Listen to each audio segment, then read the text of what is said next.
Okay, good day. Welcome to all participants in today's webinar on Art of AI, its integration to teaching pedagogies and responsible use in collaboration with ZEP Research and Asia Pacific Society of Educators, Researchers, and Professionals Incorporated.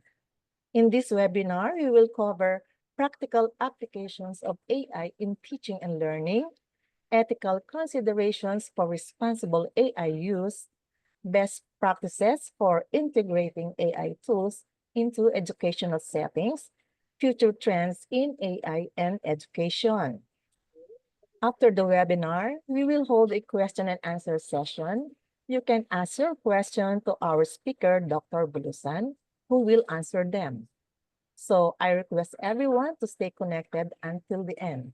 And we have a big announcement for you. Now let me introduce our speaker, Dr. Ferdinand Bulusan. So Dr. Ferdinand Bulusan is an education researcher, university research consultant, teacher trainer, and book author. Graduated magna cum laude from Cagayan State University with his Bachelor of Secondary Education and Master of Arts in Education English. Sir Ferds has double doctorate degrees in language education, also magna cum laude from St. Louis University and educational management. He is the former vice president and director of instruction at Batanes State College. 2 years ago, he received a national award as an outstanding national research trainer for his valuable contribution to training researchers in the country. He has written and published 5 teacher education textbooks nationwide under REX and Lorimal Publishing and has read scientific papers in different countries in Asia and Europe. He is a reviewer in at least 10 international journals in education and language education. To date, he is the second most cited researcher in the ISU system according to the AD Scientific Index 2025. Currently, he is an associate professor 5 at the Isabela State University College of Education. He is the University Director for Knowledge and Technology Management. He is also an adjunct faculty member of Polytechnic University of the Philippines and Philippine Christian University. As an, as an educational researcher, he also serves as a consultant for the Department of Education on various national projects. His latest engagement was being part of the few academicians who wrote the policy guidelines on the Matatag curriculum of the Philippines. He is part of the core team. He is currently leading a commission national project that profiles teacher education institutions in the country. His research interests include material design and language teaching. So let us welcome Dr. Ferdinand Bulusan. Thank you very Dr. much. Bulusan. Yes, thank you very much, ma'am. Yes, I hope you can hear me loud and clear on your end. Can I have a feedback if you can hear me loud and clear? Yes, sir. Yes, You're sir. loud and Yes, Okay. sir. All Yes, right. sir. Yes. Thank you very much. So I'd like So we have the second word is blame. How about this one? maybe may I ask the organizers to mute all other participants so that we we we avoid any disruptions in the course of the proceedings. So may I begin?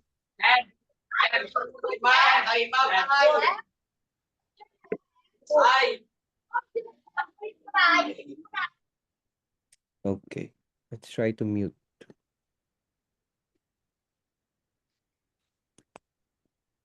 All right.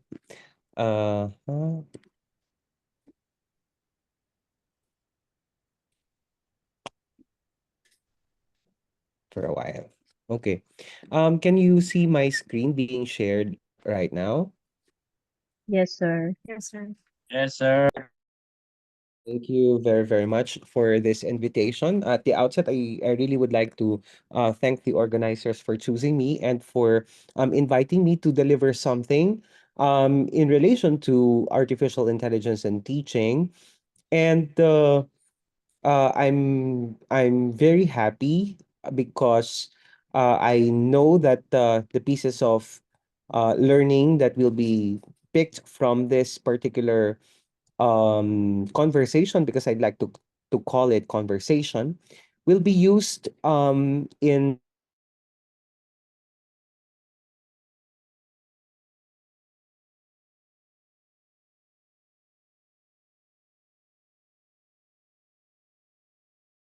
Your mic, you're muted, Dr. Ferds. No audio.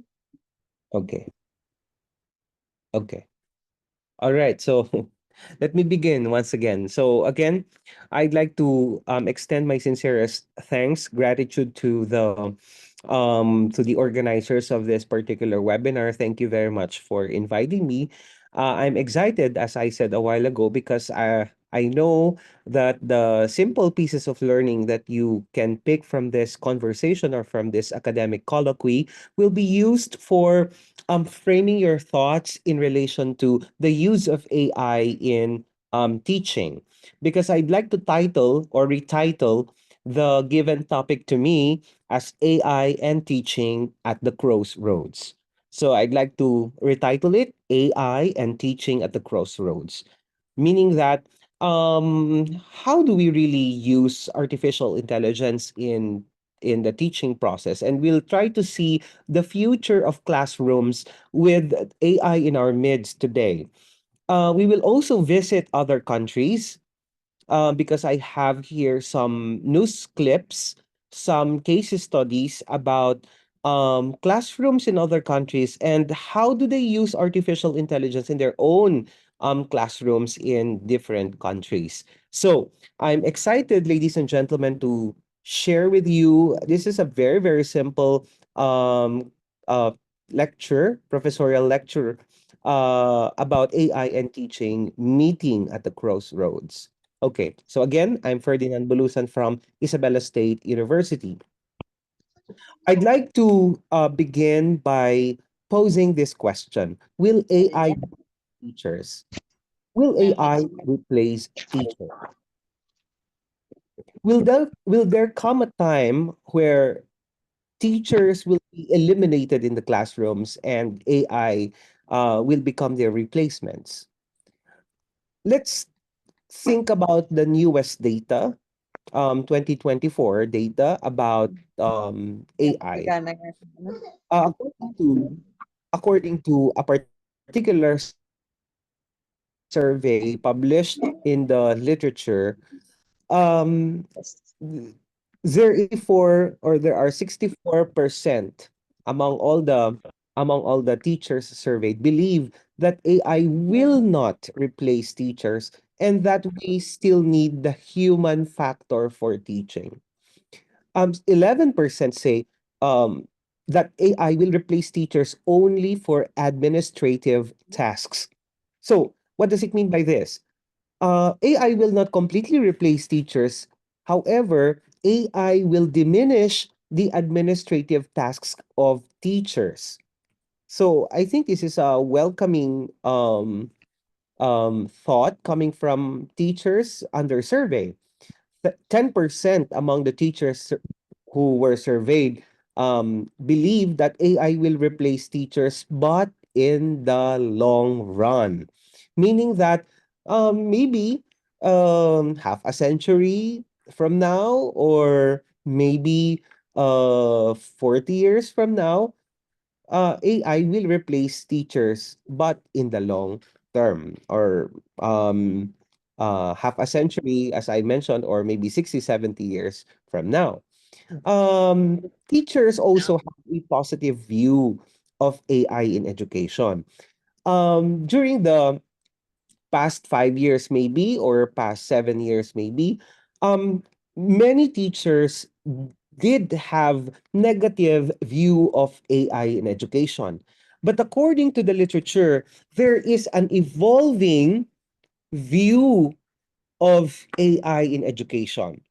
It's now, AI is now being welcomed with open arms by the teachers in the classrooms because AI tools in education are seen or are considered to be beneficial for teachers, saving time and improving the quality of day-to-day work.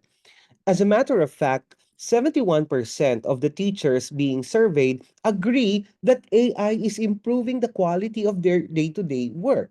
Later on, um, I or maybe right now I can ask you, uh, if you're using AI, what are the things that AI, or that you let your AI partners do? So you can key in your answers here in the chat box. How do you use AI in teaching? Because the survey says 71% among the teachers agree that AI could improve the quality of their day-to-day work as teachers, which means to say that it really has a positive view, or teachers really have positive view or positive thoughts about using AI or integrating AI in education. Around 70% consider AI or AI tools beneficial to education, which is quite similar to the first item. 61% say teachers have used Gen AI like ChatGPT in the last 3 months. So, especially this 2025, there are a lot of AI tools or AI apps already. Um, last time when we talk about artificial intelligence, we were just talking about chat gpt, but at this very moment there are the list is getting more kilometric, because there are a lot of tools or AI tools that we could use in education. For example, there are AI tools right now that will help you come up with lesson plans. There are AI tools right now that are focused only on crafting PowerPoint presentations or slide presentations. There are tools right now, AI tools right now, that could help you write literature reviews for your researches or for the materials that you would like your students to read. So uh the AI tools, the list of AI tools is getting more kilometric in this era. That's why 61% of the teachers on their survey have used generative AI tools in the last 3 months. The survey also says that 56% of of the participants mentioned that saving time is the main reason to use AI tools. So look at this. There's a time element in the positive view of AI. We use AI in the education sector because we would like to lessen or diminish the time that we use for maybe preparation of materials, maybe in the in the crafting of or in the crafting of ideas or activities for our students, or maybe in the form of evaluating their outputs. We can use AI to save time, because that's the primary reason why we are using AI, to diminish the time that we use for our teaching job. No?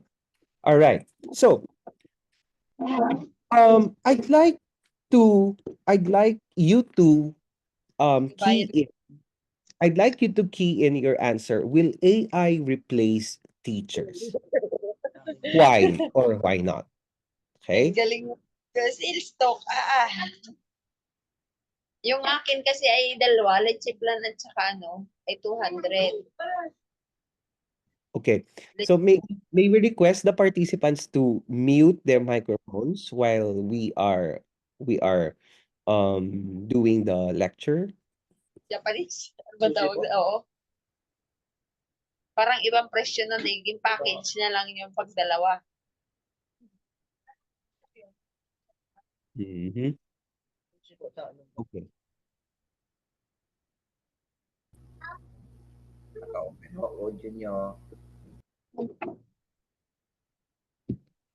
Okay. So I just would like to read if there are comments, or maybe if there are um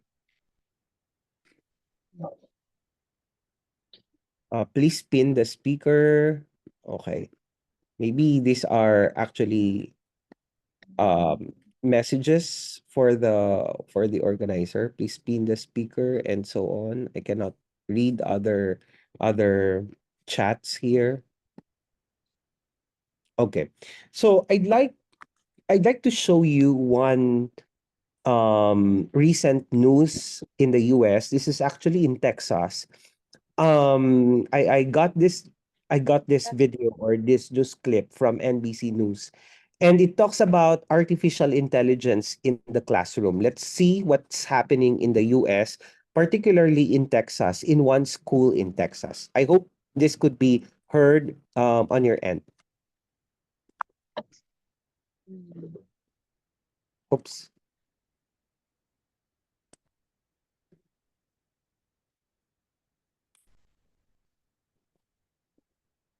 Okay. Uh-huh.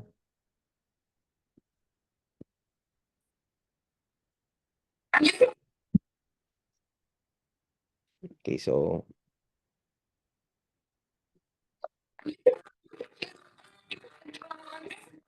At Alpha School in Austin, Texas, every day is an experiment. When you look around, like one of the things that's missing is the traditional like desks where everybody sits. This is their classroom? Yeah, so think about more like a WeWork space.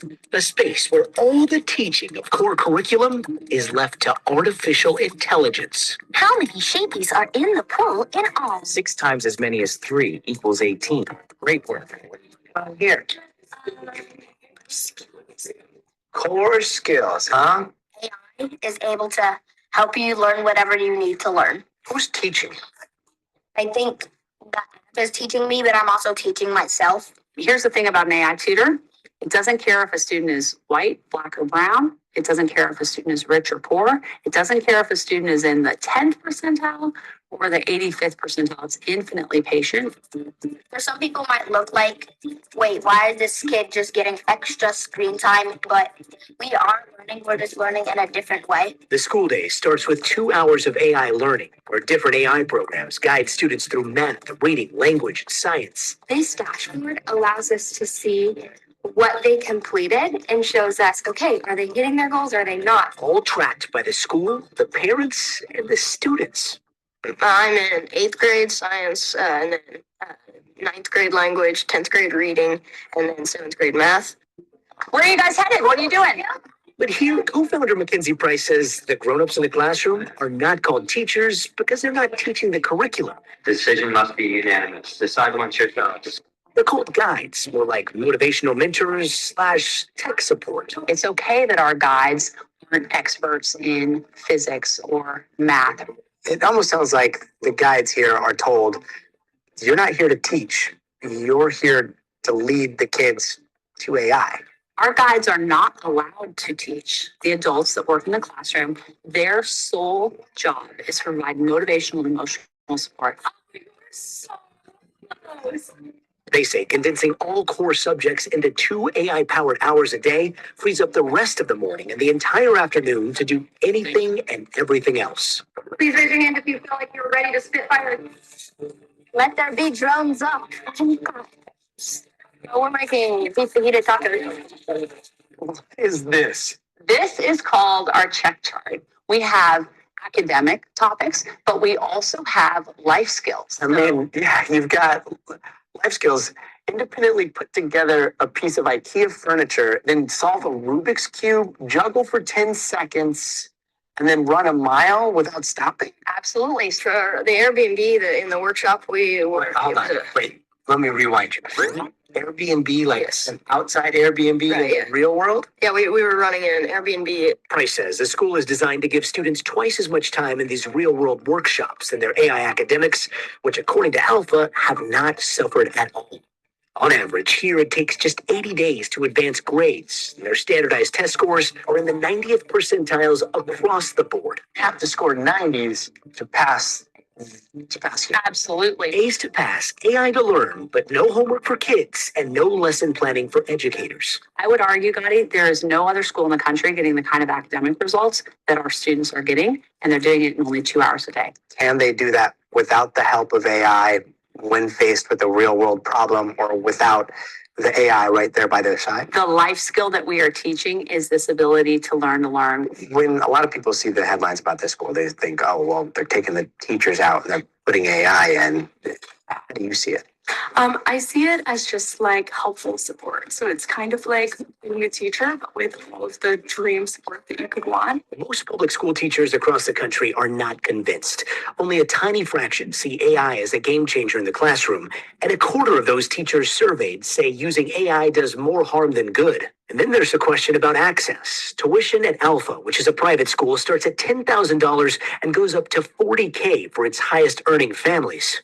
Is this accessible for everyone? So 2-hour learning can be implemented in any sort of model of schools. I believe that AI technology will come down in price enough that it will be accessible for students globally. Price says they're working on version AI 2-hour learning systems. Okay. So in this particular video, you saw that in this classroom there is no more teacher, only guides. And the academic hour or academic time is composed of 2 hours. And the remainder of the supposed 8 hour academic time is used for recreation. Is used to, is used for anything that the students would like to do, that the learners would like to do, like maybe if they would like to jog, to play, to climb, to cook. So they would do anything after the 2 hour academic time, and that 2 hour academic period is managed primarily by AI. There are only guides who will facilitate the whole 2 hours, but these guides are not teaching. They are not allowed to teach because they don't even master the curriculum. They don't even master the content of the curriculum. So, um, majority of the learning process is due to the collaboration between the AI and the students.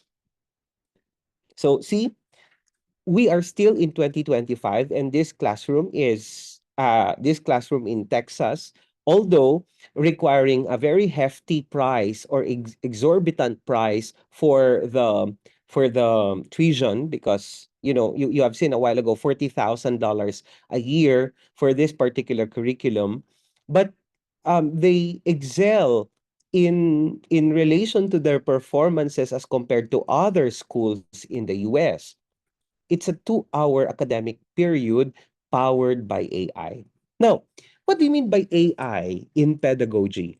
Because because when you talk about AI is also used in medicine. AI is also used in traffic or in public administration. AI is used in business.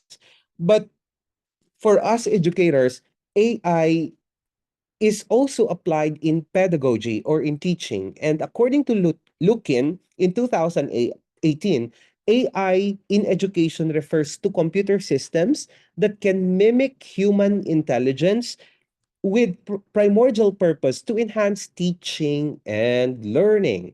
So this is AI in pedagogy when we take the the operational definition of AI in pedagogy. It's mimicking human intelligence, but with the main purpose or prime purpose to enhance teaching and learning. Now, may I ask you, can you key in some AI-powered apps that you know and that you're using in your classrooms? Can you key in the chat box your some AI-powered apps that you know and that you're using? Let me know. Come on. I'll be reading your answers here. What are these AI tools that you are using? Bea Velasquez says it's ChatGPT, Canva, um, ChatGPT, Gemini. Okay. You also have CC, all right? I think majority of you are using ChatGPT, but I hope that you're using ChatGPT 4.0 and not the 3.5 version. Okay. Yeah, Copilot is also being used, no? Jungle.ai, yes. Copilot is very good for example, for those of you who are or whose um laptops are powered by Windows, no? So that's also good. Copilot, ChatGPT, Gemini, formerly known as Bard. Okay. So thank you very much. I'm quizzes and so on. Okay. Uh, but majority of you are using ChatGPT. ChatGPT is really on the top list in relation to AI. However, there are many other AI tools aside from ChatGPT. Okay, so there are AI tools that we call them worksheet generator, which will generate worksheets on any subject or any topic instantly. We also have lesson plan generators, which will develop and customize comprehensive lesson plans depending upon your objectives, depending upon the dictate of the curriculum that you are actually teaching. You also have the multiple choice quiz maker. You just key in, for example, you just key in the lessons or maybe the lecture notes, and the AI will come up with multiple choice test or quiz for your students. You also have some rubric generators. Even maybe in the last 10 years there were rubric generators, no? When I was in my first year of teaching, I'd always use rubric generators. There were or the Ruby Star. Okay, I remember using Ruby Star when I was, second year. I think in my second year of teaching or third year of teaching, I was using rubric generators, no? Telegram Uh, gusto talaga sa GPA. I don't like. okay. So, and then many other AIs purposely for example, translation. If you wish to have an AI that would have to translate your classroom proceedings, there are a lot of them. So we don't just think about chat gpt when we are using or when we are in the education sector, because there are other AI tools that will help us diminish the time that we put, so that we can concentrate more on, doing research, or maybe preparing for lessons, or checking the quizzes, or doing assessments, no, in our classes. So there are a lot. We don't just focus on ChatGPT. Actually, you can ask ChatGPT to give you 20 best AI tools that you could use and explain each of them. And ChatGPT would give you 20 AI tools. You can actually explore each of the AI tools and see if these AI tools are accessible in the sense that they are free to use and that they are user friendly. Okay, because there are also AI tools that could, no, that are very difficult to explore. Okay, so these are just some of the AI tools. So if you wish to look for AI tools depending upon your need. For example, you need a syllabus generator or a course outline builder, then you can look for these AI tools in via Google, and they would have to, or Google would have to give you some suggestions. Okay. Uh there are top uses of AI in education. According to Slides Go AI in Education survey, 57% say that they use AI to generate educational content. What do you mean by this? AI could help you come up or maybe explain content, or give examples of the content, or elaborate on a particular concept, so that your students can immediately grasp the content of your topic. 57.6% say that AI could help them generate educational content.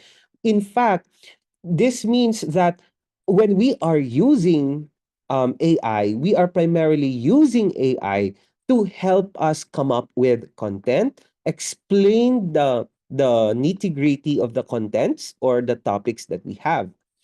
Another thing here is 53% use AI to organize a class or give a lesson. 46.5 say that they get inspiration for a school assignment, or they use AI to get inspiration for school assignment, and so on and so forth. So, bottom line here, my dear friends, is that we use AI primarily to generate content, educational content. Well, it's too good to be true. But later, there are drawbacks in using AI, and there are cautions. there are precautions, I should say, in using AI in education. We'll talk about it later. Now, in the Philippines, because I come from the Philippines, the question is, how is AI used in the Philippines? In 2023, from an ABS-CBN News report, uh, it says that PH schools or Philippine schools are adopting AI, and the University of the Philippines is among the first in Asia to adopt AI. What does this mean? The University of the Philippines has its own policies on how to use AI and how to integrate AI in the classroom. So I again, this is one of the best practices. So if you are in your own universities, if you are connected with a university or a school, then it's also good to have your own policies on how AI is used. A while ago, I just finished the meeting with our university chief editors here in at our university. I was actually suggesting that in the journals of our university, we also ask our authors to write the AI declaration statement. What is AI declaration statement? So the author of the research should declare the tasks that AI did in the coming up or in the writing of the paper submitted for journal publication. So that's one of the things that I discussed this morning with our university chief editors. So what am I trying to say? I'm trying to say that when you are connected with a university like the University of the Philippines leading in Asia, they have their own, or it has its own set of rules.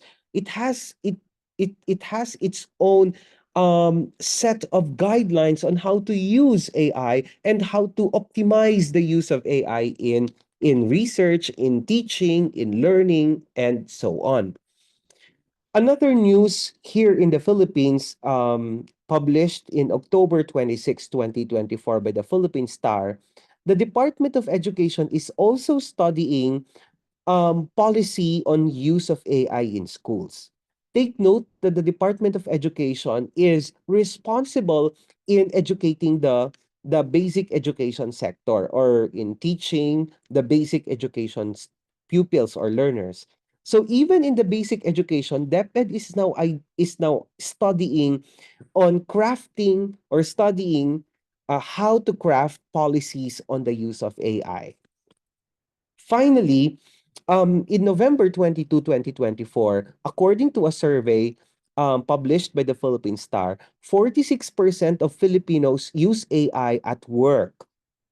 So imagine almost half of the working Filipinos are using AI, 46%.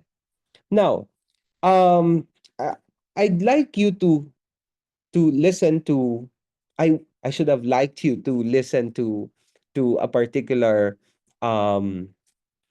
but let's see, maybe we cannot finish the entire video, but this is actually a conglomeration of reactions of teachers who are using AI in school.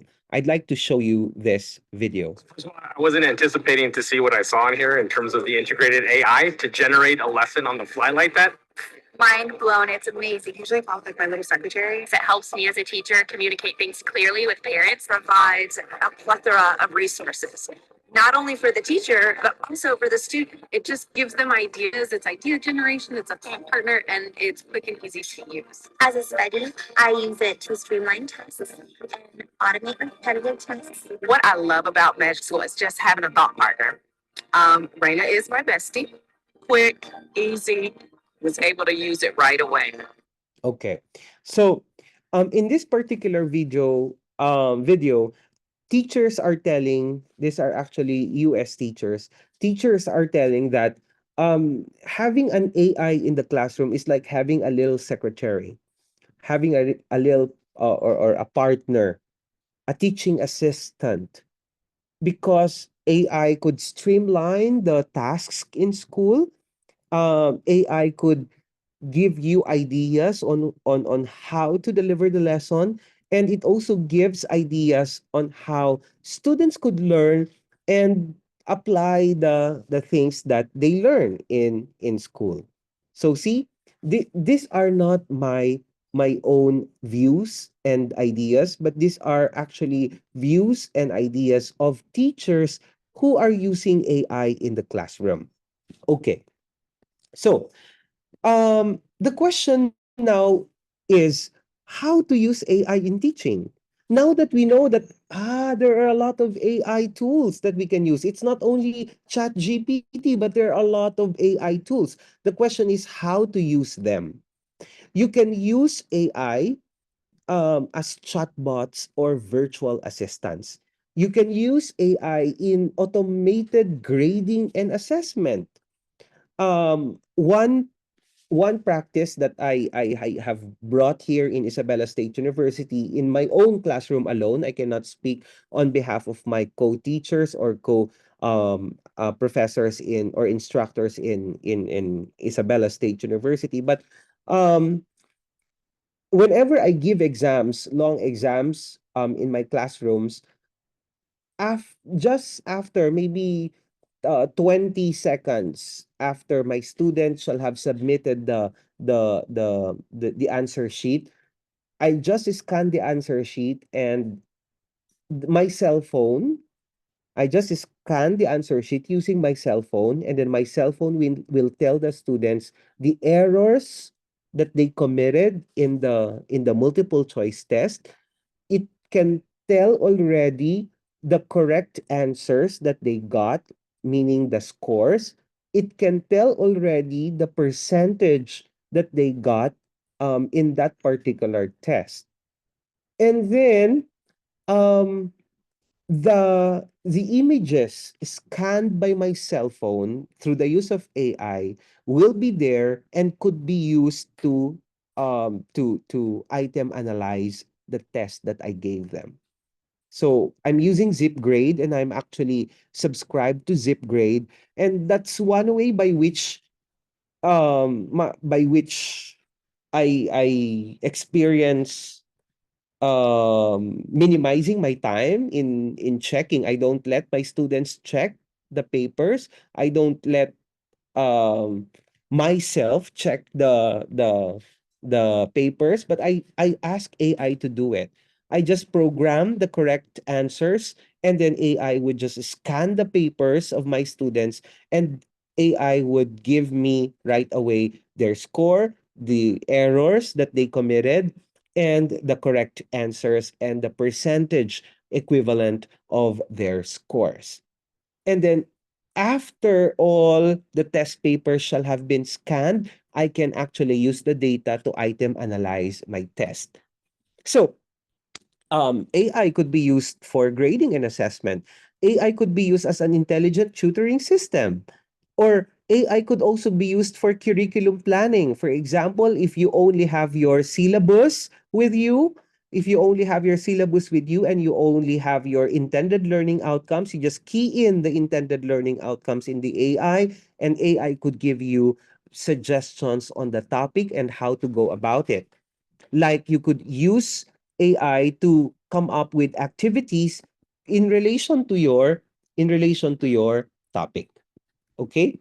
So, what else? AI could be used for learning analytics. It could tell you which among the students are, which or who among the students would be needing more attention, who among the students would be considered excellent in their class or in their performance, because it gives you analytics.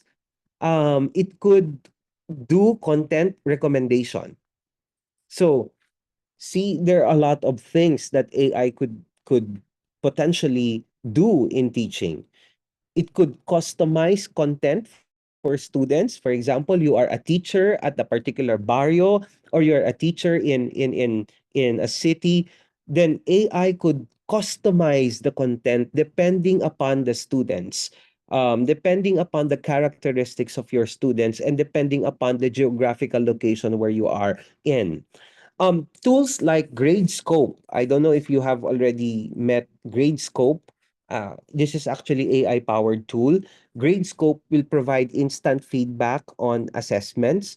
Khan Academy's AI driven assistance is also here. Tools like Quizlet. I saw a while ago quizzes. Someone who is using quizzes. Quizlet is also here that will create study materials for you. And again, these are all AI powered. Now, what are the benefits of AI in pedagogy? According to Lukin in 2018, I'm actually quoting him, AI enhances student engagement. So, what does it mean by this? Going back to the video I presented a while ago, the students in Texas could engage with the AI powered tools. And they are more engaged because AI is patient. AI is patient in the sense that even if you, for example, rewind it or refresh it, or you would like to take the quiz again, AI would just give you the quiz again, or AI would give you other remediation purposes. And the student can immediately engage with the AI because of the feedback that it gives. So AI enhances student engagement because of these features that it has. What else? Uh, AI supports differentiated instruction by tailoring content to students' needs. For example, student A wants to see how AI is used in this particular topic. Student B wants to use AI maybe in the form explain something in the form of a song, explain something in the form of a poem. So AI can do that. It can differentiate instruction, it can differentiate activities. Just key in the particular prompts, just key in the characteristics of your students, and AI could give you immediately the outputs that you need based on your prompts and based on the characteristics that your students uh, uh or based on the characteristics of your students in the classroom.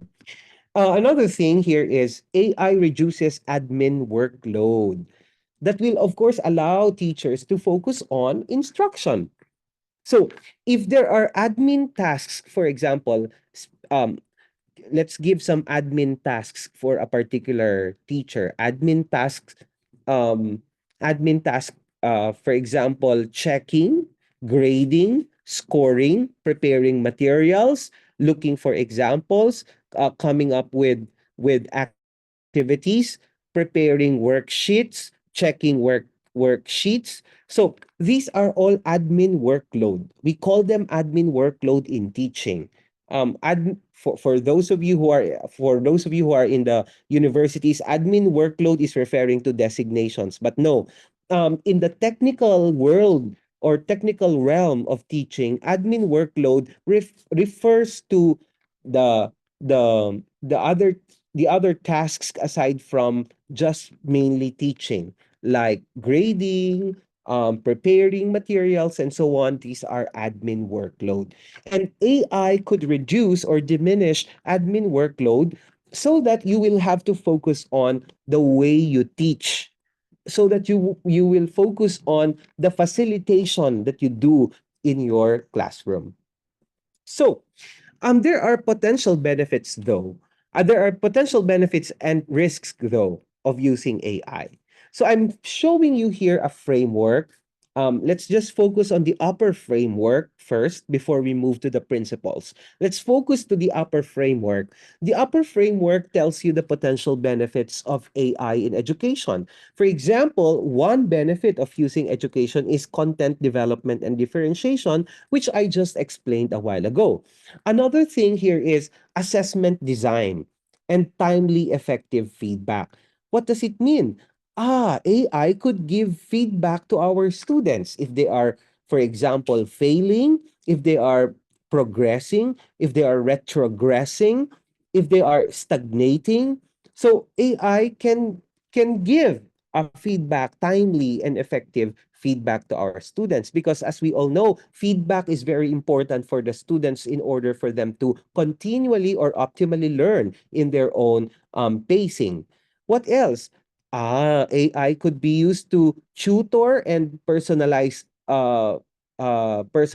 learning.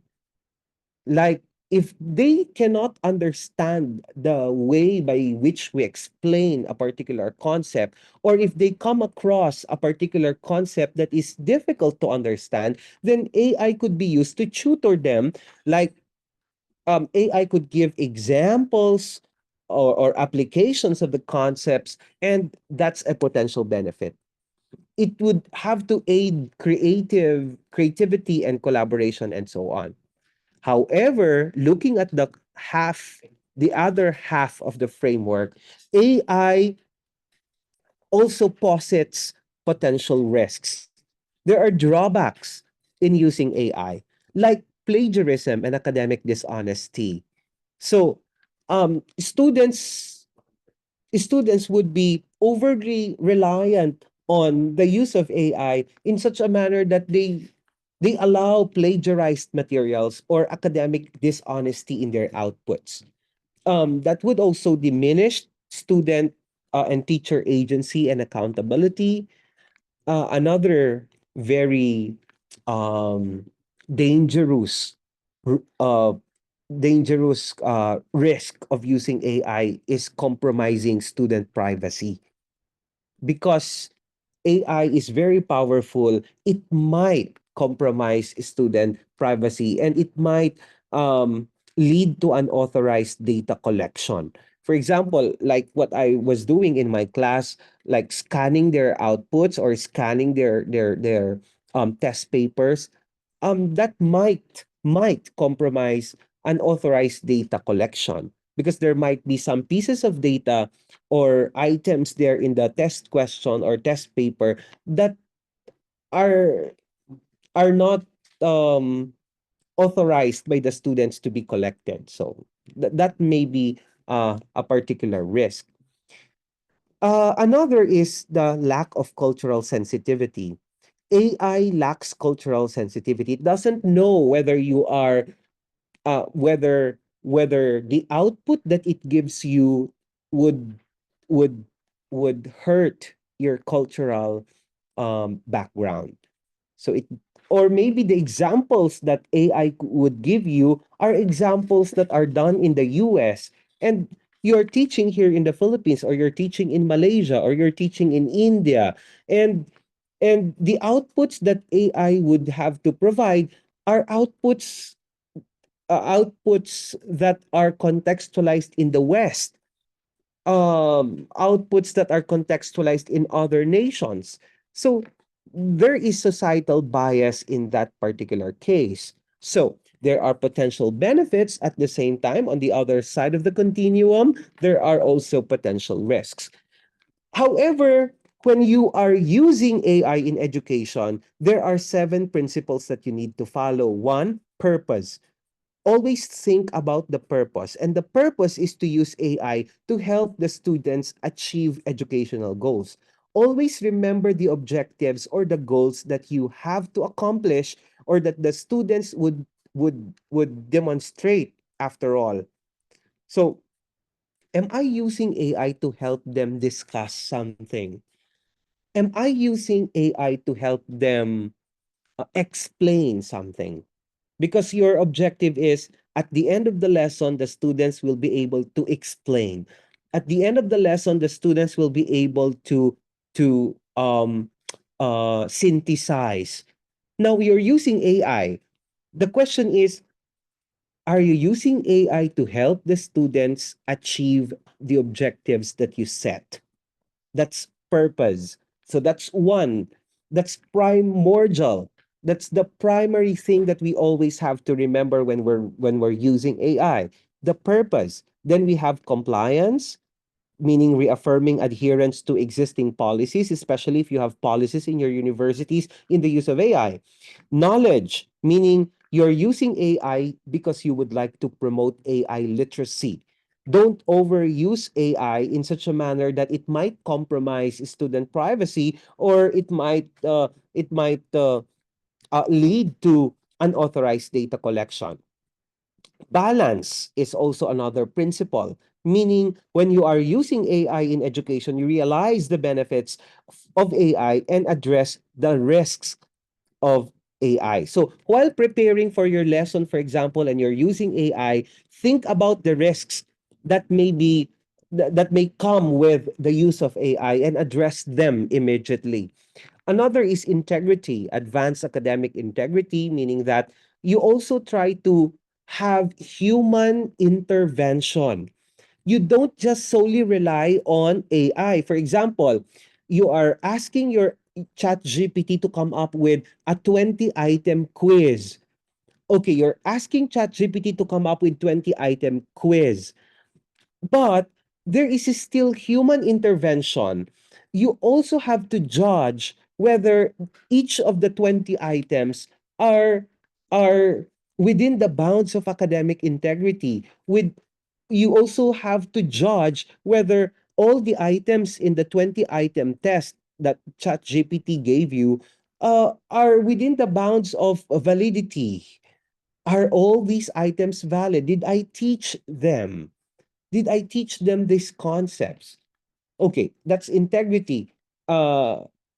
Agency, maintain human decision making. Okay, integrity and agency are quite synonymous. There's a thin line or hairline demarcation between integrity and agency, and also evaluation, meaning you regularly assess the impacts of AI in your class. So again, ladies and gentlemen, these are 7 principles for AI in education: purpose, compliance, knowledge, balance, integrity, agency, and evaluation.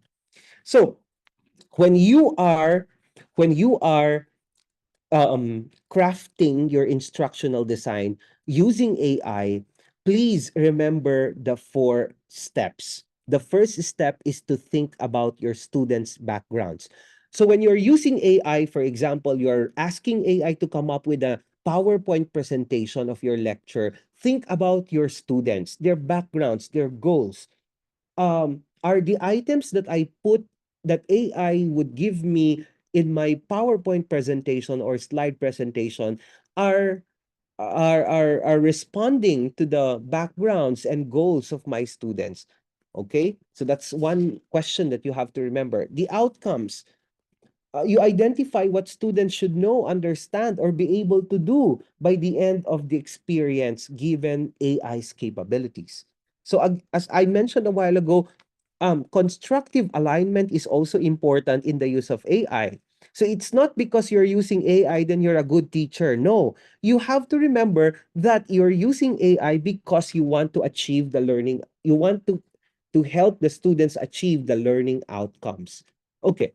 Another is assessments. You decide how students will demonstrate that they've achieved the learning outcomes given AI's capabilities.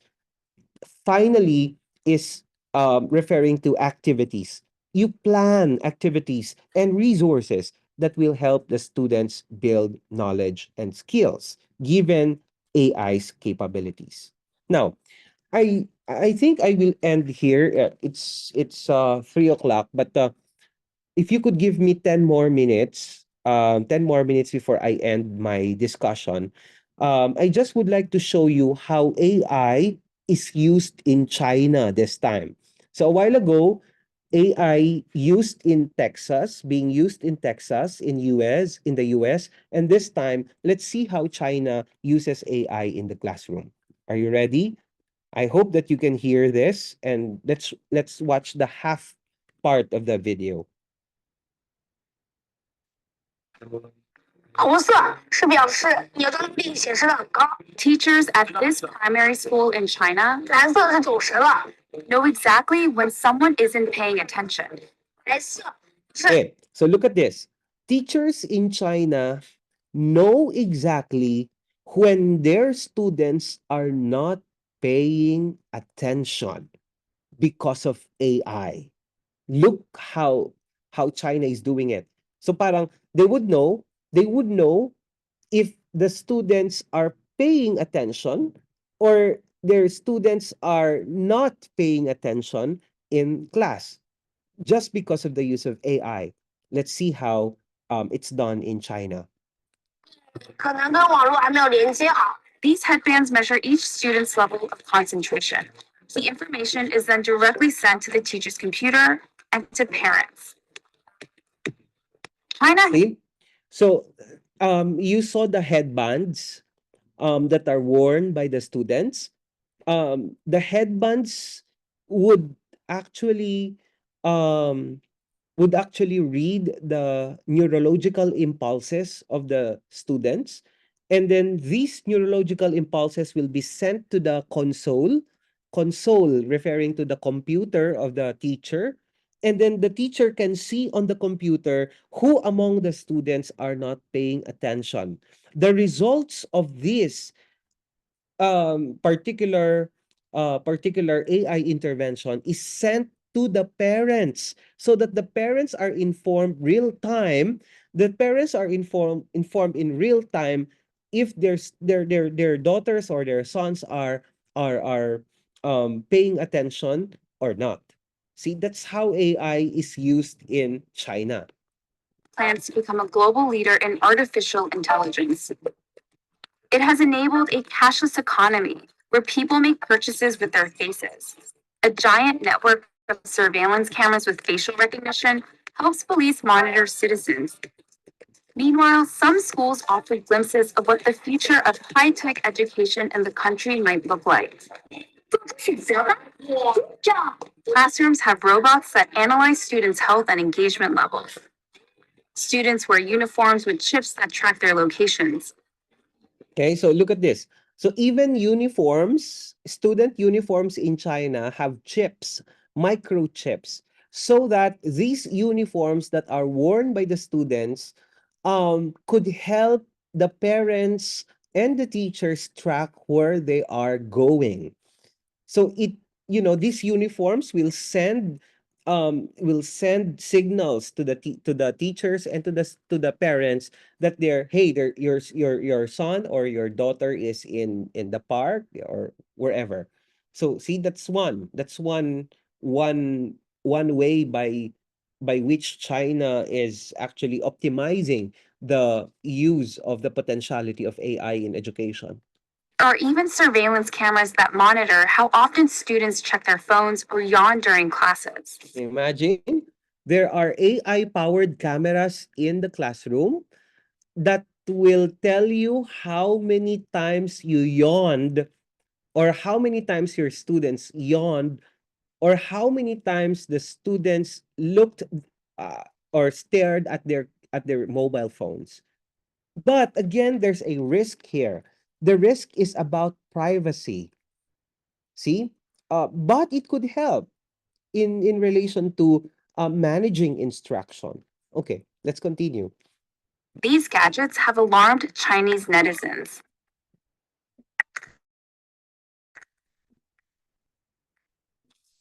Schools say it wasn't hard for them getting parental consent to enroll kids into what is one of the world's largest experiments in AI education, a program that's supposed to boost students' grades while also feeding powerful algorithms.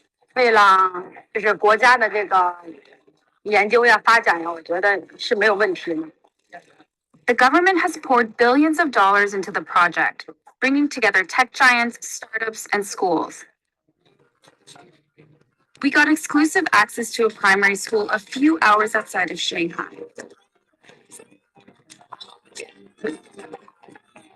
To see firsthand how AI tech is being used in the classroom.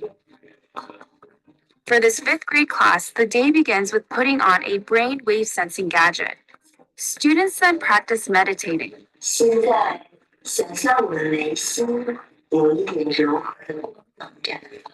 The device is made in China and has 3 electrodes, 2 behind the ears and 1 on the forehead. These sensors pick up electrical signals sent by neurons in the brain. The neural data is then sent in real time to the teacher's computer. So while students are solving math problems, the teacher can quickly find out who's paying attention and who's not. 它是有点在那走神的。A report is then generated that shows how well the class was paying attention. It even details each student's concentration level at 10-minute intervals. It's then sent to a chat group for parents. 就是他可以看到每个人的 See, um, it's really advanced. The neurological signals would be sent to the console at the same time.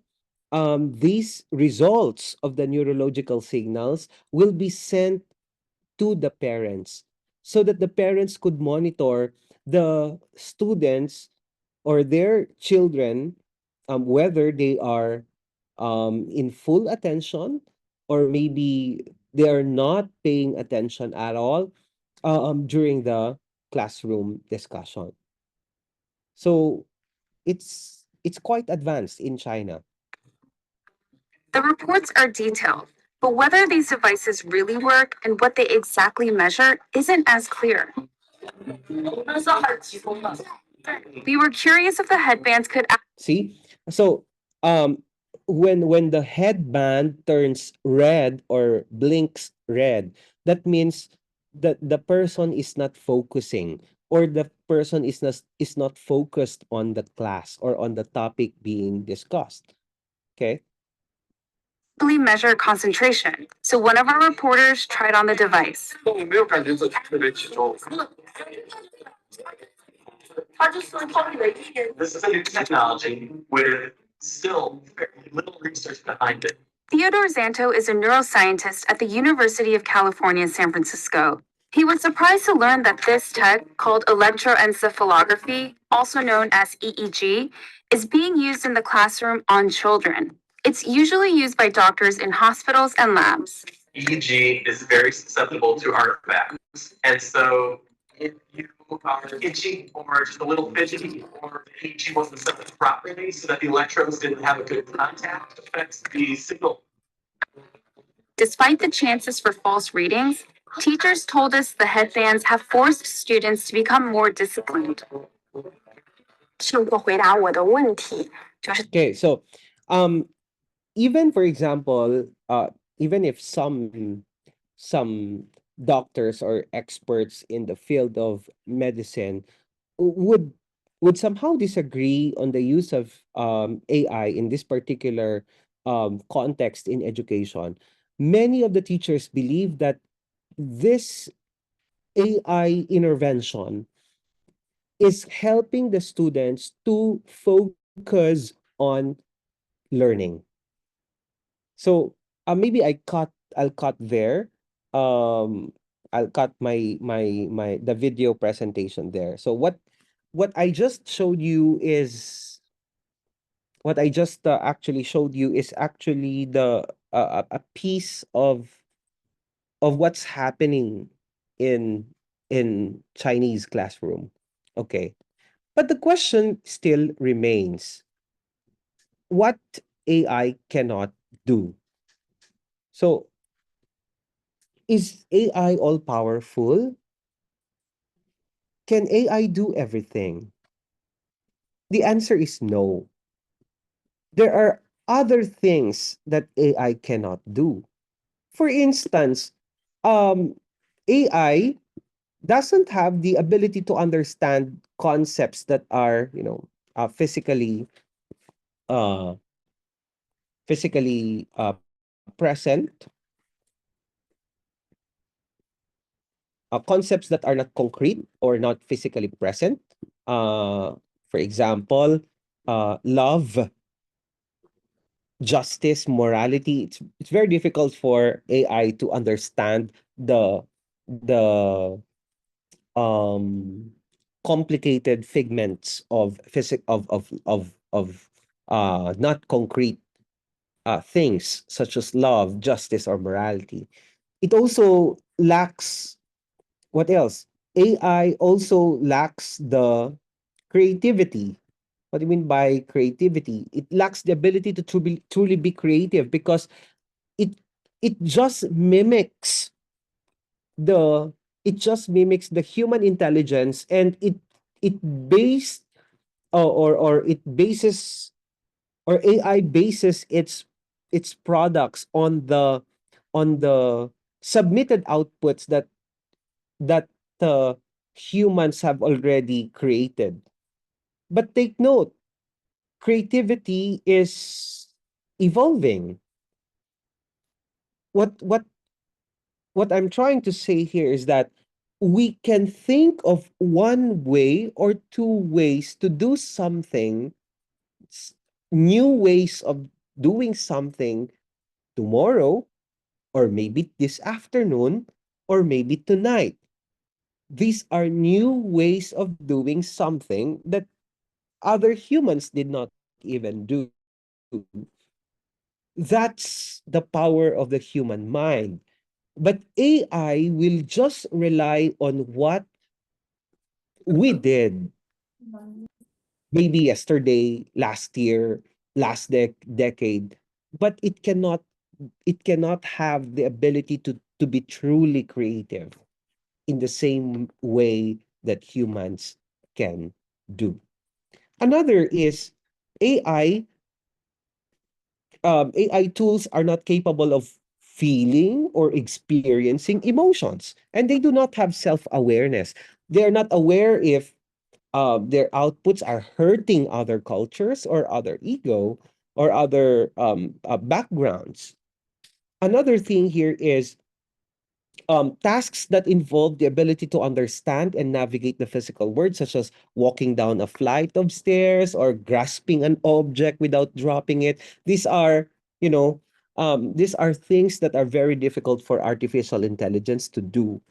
Okay, although we have robots, but again, you cannot make the robots do complicated tasks perfectly like humans would usually do. So when we are, maybe I'll skip that part. This one we'll focus on this part by Med Carbach. This is actually a framework in on using AI in education.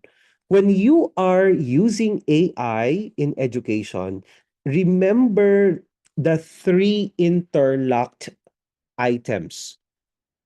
You have to use AI. I mean, when you're using AI, there should be strategic planning. There should be strategic planning. You have to plan when to use, as to what extent will the AI be used in education or in your classroom. You also have to come up with deep learning through critical thinking and problem solving. And the most important factor when you are using AI is curriculum alignment. You use AI because you want that the objectives, the teaching learning process, and the assessment tasks are all aligned, constructively aligned. Okay? So you're using AI thinking about the goals or the objectives and these objectives should be related to the teaching learning process, the activities that you give to your students, and the assessment tasks. The assessment tasks should be aligned with the objectives, and the assessment task should be aligned with the teaching and learning activities. That's what you call curriculum alignment. Okay. So, um, yeah, maybe we could skip this. I'd like to show you I'd like to show you how Singapore is doing. Um, I'd like to show you how Singapore is doing in relation to AI or in relation to embracing technology in the classroom. Maybe I will just have a minute, 60 seconds to watch for us to watch the that part of the video. I think it is important to make school fun. And when school is fun, you don't get kids waking up in the morning and say, do I have to come to school again? So we embrace technology because it helps us make learning more engaging. Okay. I believe that when kids are engaged, when kids are interested, that's where learning takes place. Okay, so I just would like to underscore that when the students are engaged, the students learn would learn more. So in the area or in the era of technology, we have to optimize the use of technology because the students would like to be engaged with technology. All right, let's see how this school does.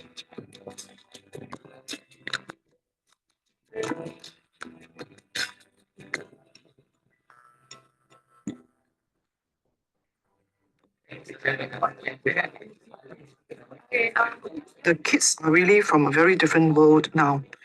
And really, to reach out to the kids, you need to be savvy with technology. If you're not savvy with technology, you're going to lose the kids in the school.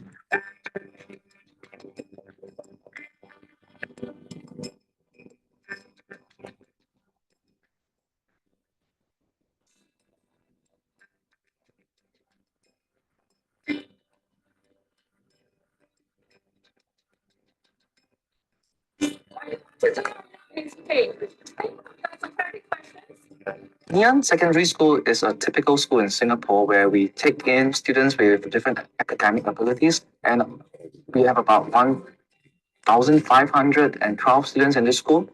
And they all come from the neighborhood. We get students from the age of 13 to about 16.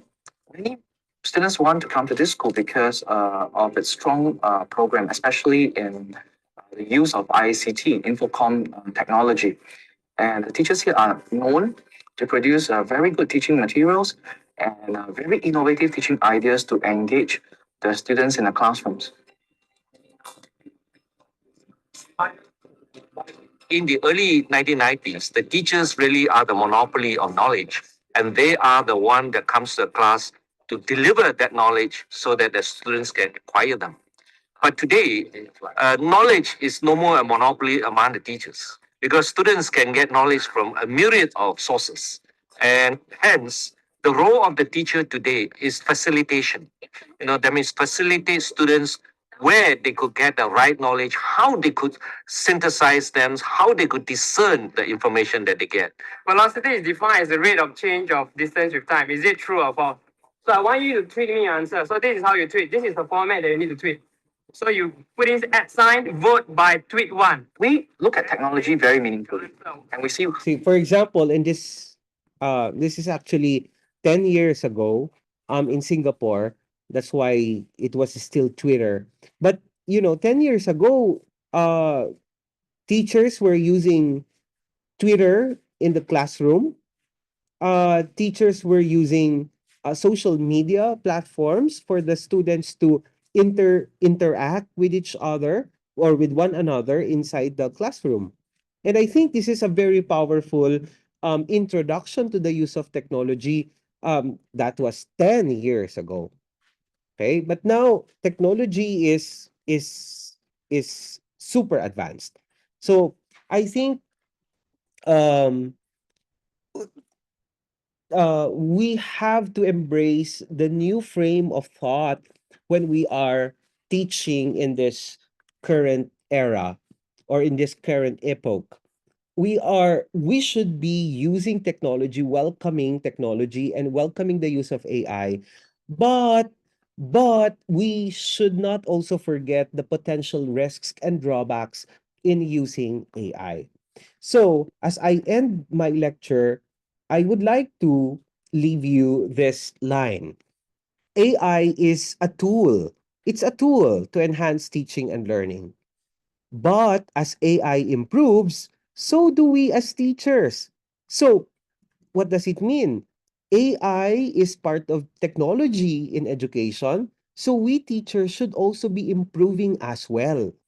We say hi to AI and we should make our teaching hi with AI. Again, ladies and gentlemen, thank you very, very much for listening to this simple lecture about AI and teaching meeting at the crossroads. I'm Ferdinand Bulusan from Isabela State University. Thank you and mabuhay. Okay, thank you very much, Dr. Ferds, for sharing your expertise with us today. So, and course, your presentation was really interesting and informative. Now, we'll now move to the question and answer session. Please feel free to ask any questions that you have, or feel free to type your questions in the type box or in the chat box. Anybody from the participants who wants to ask question to our speaker?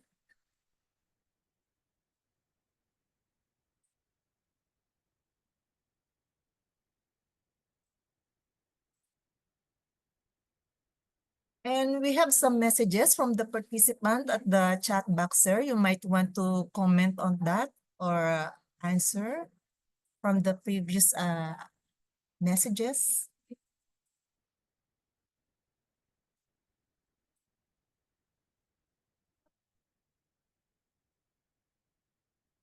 You are muted, sir. Sorry. Yeah, I'm seeing some statements here. I'm back reading, like, due to the usage of AI in everyday work, which based on the data given, most teachers conserve time with the use of AI generator. Yeah, that's correct. The primordial purpose why we are using AI is to diminish our work, like diminish the time that we put in, for example, crafting or creating outputs.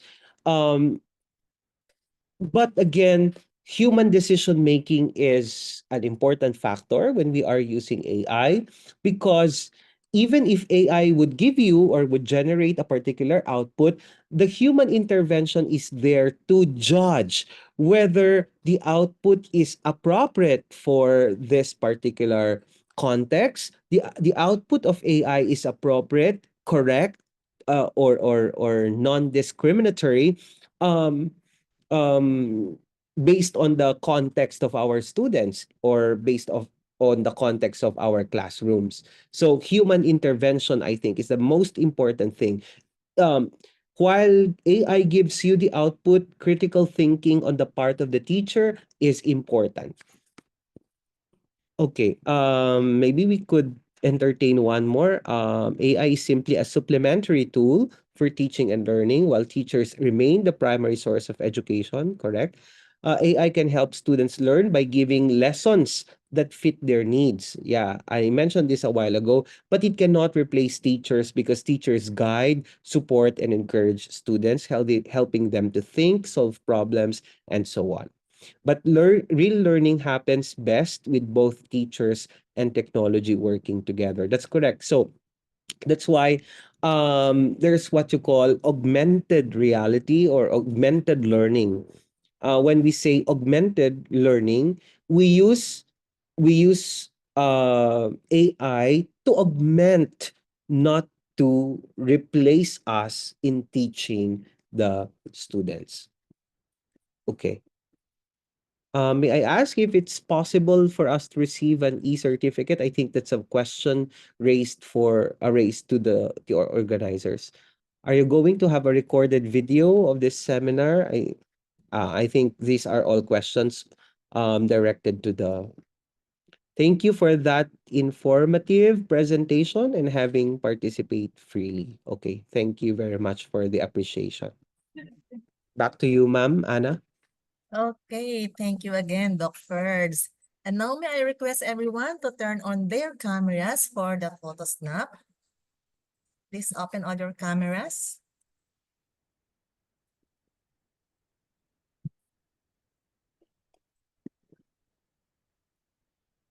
Okay, we can take a picture. Okay, are we ready? Let's say 1, 2, 3. Okay.